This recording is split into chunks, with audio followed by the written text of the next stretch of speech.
հետ ես կամուսնանայի, եթե լինեի շունիկ, գնյոց։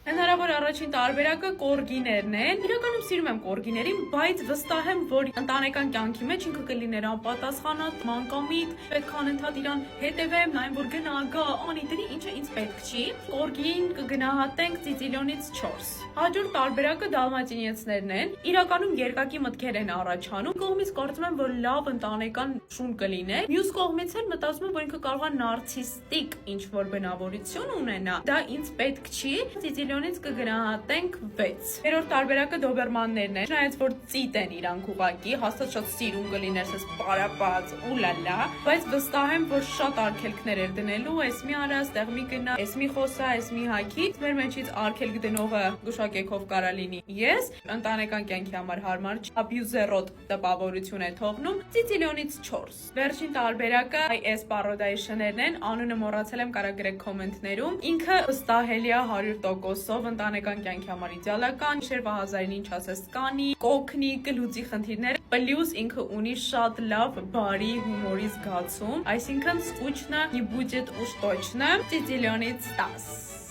Աստված գիտի ինչ եք ես վիդեոն մինչև այս պահը նայել, բայց նայել եք, բաժան որդագրվեք իմ ինստագրամի էջին, դրեք լայք վիդեոին, որ սենց վիդեոներ շուշուր դուրս գան, բայ բայ։